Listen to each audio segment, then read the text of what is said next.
Hello, my name is Louise Mugar. Along with my husband Pat Grubb, we publish the Point Bulletin, the community newspaper of Point Roberts, Washington, also serving Delta, British Columbia. In conjunction with Delta Cablevision, we are pleased to present the Point Bulletin, a half-hour show that will appear regularly here on Delta Cablevision. Point Roberts is located on a peninsula due south of Tsawwassen, BC, and is distinguished by the fact that its residents must travel through Canada to reach the rest of the continental United States. Being tucked away across the bay from Washington, residents here feel sometimes isolated and forgotten about. In this series, we will be showcasing some of the people who are working on our behalf on issues affecting Point Roberts. Today, we focus on the proposed kindergarten through second grade school here at Point Roberts. We'll be talking to Senator Ann Anderson, Representative Pete Creman, Warren Aller, principal of the Blaine Elementary School, and local citizens who have been instrumental in working towards getting a school here on Point Roberts. Shelley Gitlitz will be doing the interviewing. Shelley spoke to Senator Ann Anderson. Senator Anderson has worked very hard to establish a school in Point Roberts. As you probably know by now, Point Roberts voters overwhelmingly voted at the February 4th school bond election to support the Blaine schools, including a $240,000 allocation to build a primary school in Point Roberts. Could you give us an update on the status of legislation in Olympia that would assure funding to staff a local school? We have not passed any specific legislation, in other words, policy authorizing this.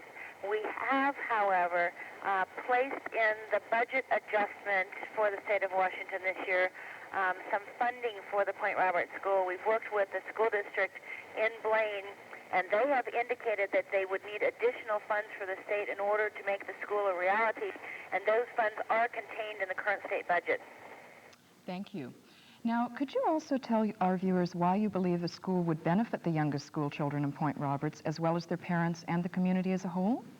Well, I think that anybody that lives in Point Roberts realizes the difficulty that we've had in getting the children to the Blaine School District. You have to cross two international borders.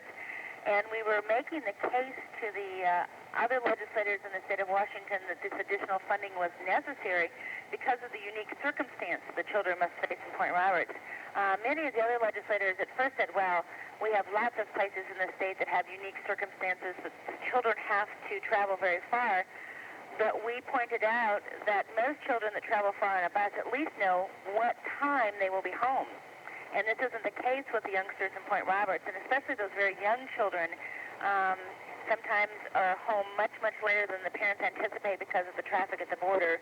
And I think after we argued that case successfully, people saw the need to put the school at Point Roberts so the young children would be on a regular schedule and not have to endure the hardship of those long trips.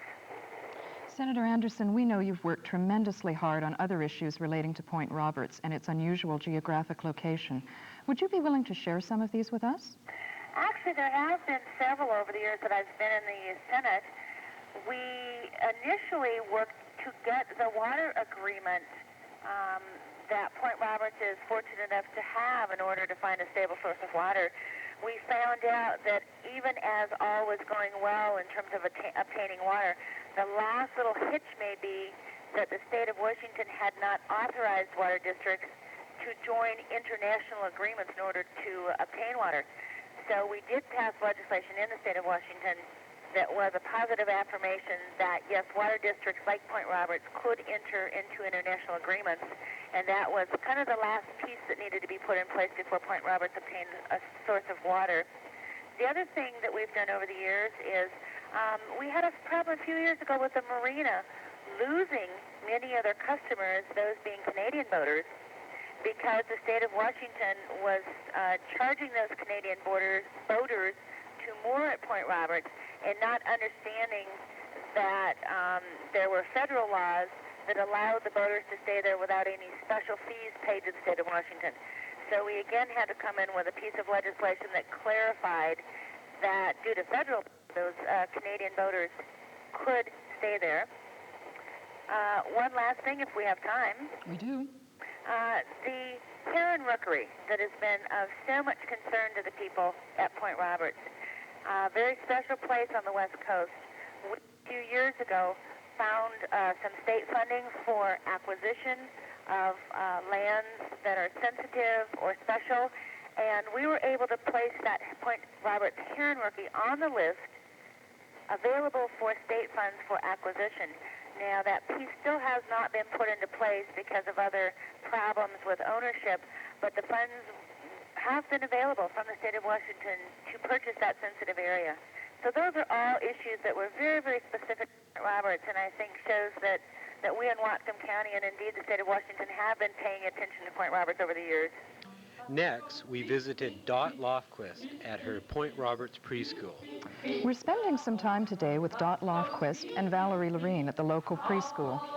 Dot has operated the school in Point Roberts for many years, and Val, who assists Dot at the school, is a longtime resident and a parent of 2 children. With your experience of so many children, Dot, we would like to have you share your views on the possibility of a primary school opening in Point Roberts. So would you be willing to share with us what you think the effect would be of having a local school for the youngest students? The effect would be wonderful. There are a growing number of young people here ready for a school on the Point. It would relieve pressures that are totally unfair on the younger children. Do you see any other pluses or any drawbacks from the situation? Oh, many pluses, no drawbacks. No. It's a total positive situation, and it would remove many, many detrimental effects that have been imposed on the children by the lack of a school.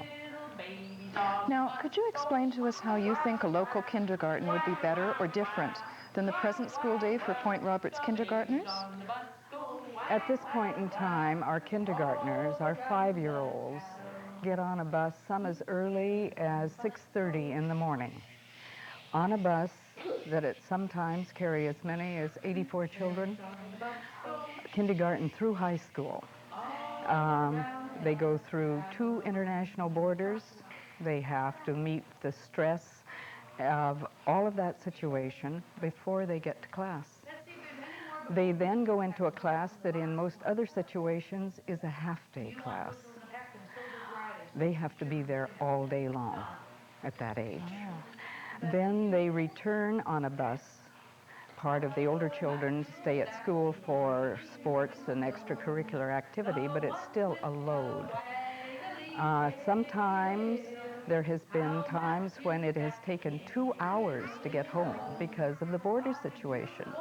That's a long time. The children come home and they're stressed, they're exhausted, they're confused. It's too much for little children.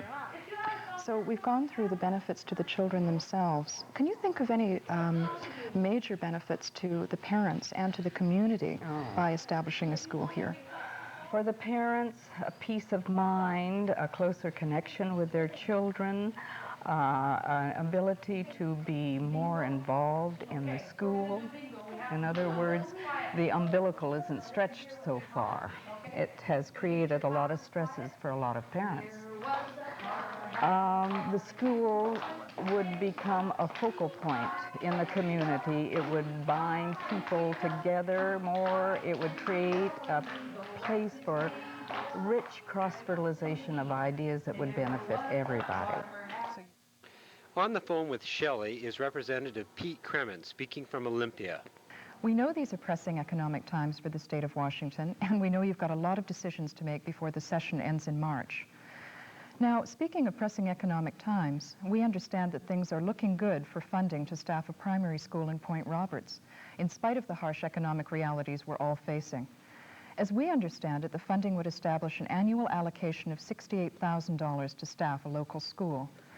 Could you explain what the funding would mean for the community in terms of bringing a primary school to Point Roberts, and also what you think the chances are of this budget item making it through the legislative process?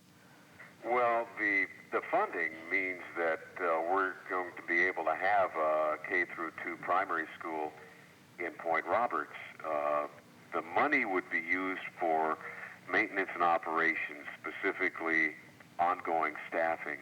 But the $68,000 appropriation is essential in the project being built. I mean, there would not be a facility if we don't get the appropriation. Now, as to answer the question, how I think that the chances are of this making it through the budget process, I think that it looks real good, although you never take anything for granted down here, and until it's signed by the governor and enacted into law, you have to continue to watchdog and work, because things can fall through the cracks. But I'm very pleased. The big hurdle was getting it in the governor's proposed budget, and once I got it in there, I was able to convince Gary Locke, after pulling some teeth, to put it into the House version, the Locke budget, and Senator McDonald has retained that money in that appropriation in his budget, so it's in all three budgets. And so I would say things look very good. I'm very optimistic, but I'm not taking anything for granted, and I'm going to continue to work the issue until it's all signed into law. Thank you. As you probably know, Point Roberts voters recently voted over 85% yes for the Blaine School District bond issue, and that included a $250,000 allocation for a school in this community. Can you suggest anything that residents could or should do if they want a primary school in Point Roberts to assure that the item remains in the state's final budget?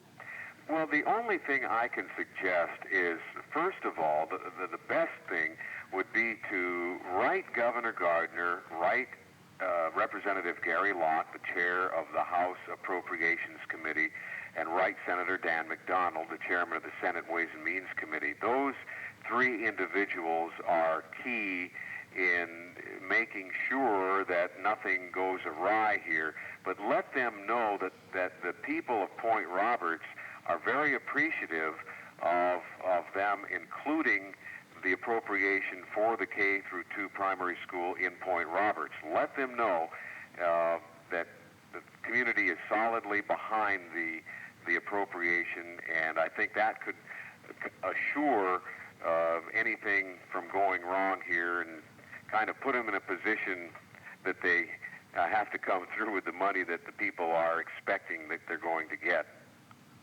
Now, we do know you've done a tremendous amount for this community. Do you have any thoughts at all on some of these past issues, and any thoughts on how local residents could continue to make our voices heard on unusual problems that continue to arise because of our geographic location?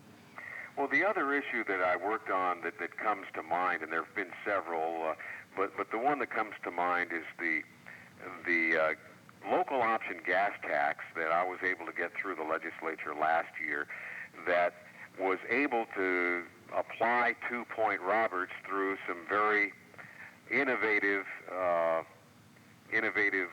legislative work. And even though Point Roberts is not incorporated or doesn't have a government, we were able to devise a way so that there could be a tax collected for Point Roberts to be used in Point Roberts for transportation purposes. That really was one of my most gratifying pieces of legislation. It not only pertained to Point Roberts, but also Blaine, Sumas, and Nooksack, and some other border areas. But Point Roberts was very important part of that legislation. And I'd have to say that Glennis Christie and others in the Point Roberts area were instrumental in making sure that Point Roberts was not forgotten, and it's been very gratifying. There have been other issues. The Canadian boat registration issue I worked on extensively, and of course the water issue over there. But it's been very gratifying. It's a lot of work because of the logistics. It's tough to get to Point Roberts, and I'd like to get there more often. But I think that the people of Point Roberts, you're right, it's a very unique area, and part of its uniqueness is the unification of the residents of the area as far as common goals, common concerns, and common desires. And this primary school in Point Roberts is a perfect example. Everyone has unified, and even though there aren't thousands of voters there, they've been very vocal, and they've been very effective in getting their message across. And so all I can say is that continue to be a part of the legislative process, to go out and vote and support candidates, support issues like school levies and that kind of thing. And I think that's the best way that they can have their voices heard. Shelley spoke next to Renee Cole, a resident of Point Roberts and mother of 2 children. What alternatives were available for you? I found that I could send her to the Canadian school and pay for her to go to kindergarten. We knew that that would be a major financial decision, and avoid having her taking that long bus ride. We thought it was money well worth spent. I can understand that. So after kindergarten, what made you decide to send her to Blaine after all for grade 1? Well, the tuition doubled, and it wasn't in our financial range to send her there. Now, Renee, can you tell me how you feel the school in Point Roberts would benefit the community? Well, a school in the community, a school is what brings the community together. It's a focal point for other parents, and long-term friendships are created through meeting other parents of your children's school friends. How did you meet other families with children in the community, Renee? Well, we really haven't met a lot of families on the Point with children. It's still an empty part in our lives. We're looking forward to getting a school here on the Point and meeting other families. I have close ties with the friends that I've made from our year in Tawasin, and I'm looking forward to a school here in '93. How do you feel your contribution as a parent can be increased with the establishment of a school in Point Roberts? Well, last year I was involved in the Canadian version of the PTA, and we initiated a major earthquake program that throughout the Delta School region. One of the items, every school had an agenda, and we had a lot of volunteers that gathered a lot of information, which is being put together now on a broader scale. One of the items that we had worked on last year that is in every classroom this year is a comfort kit. What is a comfort kit, Renee? A comfort kit is for every child in the classroom, and it provides immediate food, drinks, and other essentials in the event of an earthquake. We try and package the items that are less damage to the children, such as canned drinks and canned food, easily packageable perishables. We have personal items for them, such as a picture or favorite toy. We have garbage bags in case of rain, and I have a little solar blanket for warmth. And you're also supposed to put in out-of-state contacts and other people to call in case you're not around. There's also an ID card that, in case of emergency where a doctor needs to be called in, who your personal physician is.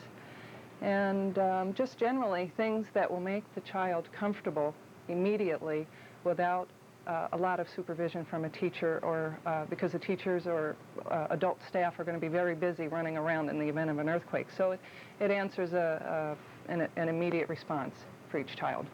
What a great idea. Now, can you tell me what other significant contributions you feel that you've made as a parent? Well, last year at the Canadian school we had an auction, and we raised over $7,000 for a playground, and part of that money was also used to purchase the Ziploc bags for the comfort kits, which every child took home, and parents were asked to fill the comfort kit and bring it back. What do you feel the strongest advantages would be to having a school at Point Roberts? Well, first, I think a strong parent-teacher relationship on a daily basis is very important to me. I like to be involved with the teacher and find out everything that my child's doing daily. I also feel that I can volunteer my time and my talents in the classroom with the teacher as well as on field trips. I think it's important, well, first of all, the long bus ride will be deleted, so we will have a shorter day. So even bringing them home for lunch and chatting about what's happened in the morning. Getting to know the other parents on the Point and their children. I think that's really important for me. So I look forward to having my 4-year-old start kindergarten in '93. I'm being very optimistic. Our next conversation was with Warren Aller, the principal of Blaine Elementary School. Well, one of the things happening at Point Roberts is that by virtue of its geography, it tends to be isolated. And it's not hard to kind of have an island mentality on Point Roberts, even though it isn't an island. The difficulty is that we have a great relationship with Point Roberts folks, but they're an hour away. And so I think if there were a school there, it would be a focal point for the community, would certainly be used by other community agencies. And since it's owned by the public, well, the public would use it when the school's not using it for kids. And that would be a large benefit. Now, I'd really like to get your opinion on, do you feel that children in what might be called an isolated environment do as well as children in a more urban setting? It's interesting because just next door to us, we have a school that has an isolated school called Beach School on an island. And when the children come out of there and go into the mainstream of things, if you will, they do better on standardized tests, and they have a better background than the other kids. And in essence, probably the reason for that is that there's a great deal of parent and school and kid interaction. So school doesn't go from 8:30 to 3. School goes all the time, 5 days a week, 7 days a week oftentimes. Also, parents will compensate for what a very small school really doesn't have. For example, if there's somebody in a community that has expertise in computers, they'll come and do a real hands-on good thing for kids in that. Or if the local veterinarian will work with a small school. The larger the school, the more that things become remote and distant. You know, we believe in a myth that bigger is better, and that simply is not true. Do you feel that the children who go to school in Point Roberts will have the same educational advantages as the children who go to school in Blaine? Well, the Point Roberts primary won't replicate the Blaine program.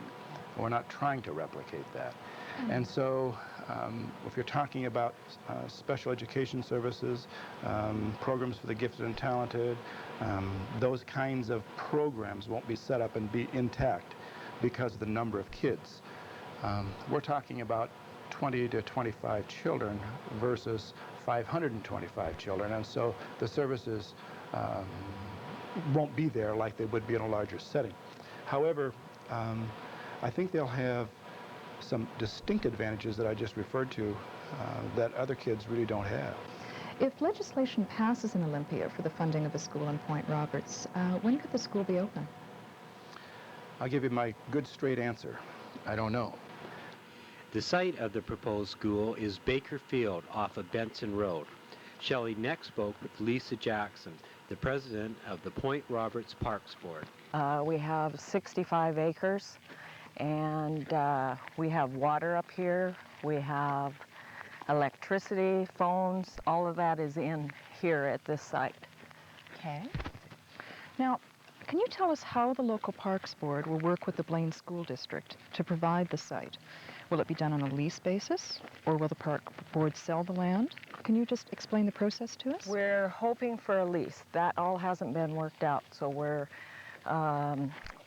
hoping on a lease. That way we keep the property if they should abandon the school at a later date. Now, we also understand that there's a future possibility of a community center at this location. Can you describe for us how this might come to be? We're hoping that that is in the future. We haven't decided on how that's going to work, but it would be a joint venture between the Parks Department and the school again. You and other members of the Parks Board have been very active in the drive to bring a primary school to Point Roberts, including the recent and successful vote by local residents for a bond issue that includes a primary school for Point Roberts. Could you give us the outcome of the local vote and tell us what message you think voters are giving by this vote? Well, it was 85% yes votes, and I really think that the people here really believe in the school and will really be behind it. So anything that they can do, like voting for the issue itself, both the bond and the levy, they're willing to do and go that extra mile. Shelley's last interview is with John Bell, a former student in Point Roberts. We're here today in the community center at Point Roberts, formerly the old schoolhouse. With us today is John Bell to reminisce a little and tell us how it was back then. John, we know that the first school in Point Roberts opened in 1893 and was replaced in 1937 by the present brick building, now the Community Center for Point Roberts. We also know that the local school closed in 1963, never to open again. Could you give us some insights into your years as a student in this old building? What was it like then to go to school in Point Roberts? It was great. It was good. It was small classrooms. Your teacher was your friend. And in fact, I didn't realize all this, of course, going to school here, but when I moved away and went to a larger school in Anacortes, it was a shock. I wasn't ready for it. We didn't get the help we got here. Of course, you're gone for your friends, but the school was a great. It was a big thing, you know, because we were all farm kids. It was during the Depression. We worked very, very hard. So school was recreation. It was an out. But we also learned, we were ahead of the kids in Anacortes in larger classrooms, bigger schools, when I moved there from here. So I had a good experience here as a child. What years did you go to school here? 37 to 42. 1937 to 1942. And were there very many children in your class? Oh, as I recall, it varied from 8 to 12, 8, 12, 13, that area there. So do you feel a school then could be successful again here in Point Roberts? Absolutely. It's a need. It's a dire need.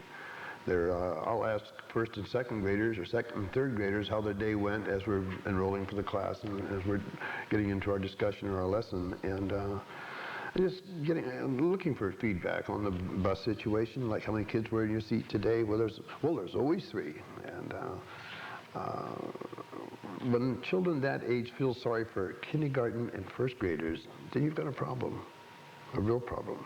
These kids are out too long, they're tired when they get off that bus, they're hungry, they haven't eaten since 11:15, 11:30 in the morning. They're getting off the bus out here at 3:30, quarter to 4 in the afternoon. They're starved. It's a long, long day. And it seems it's unnecessarily so. And I hope they change it in the near future. We need one bad. This is Shelley Gitlitz from Bakerfield and Point Roberts. We hope you enjoy our first issue of the Point Bulletin show. See you later.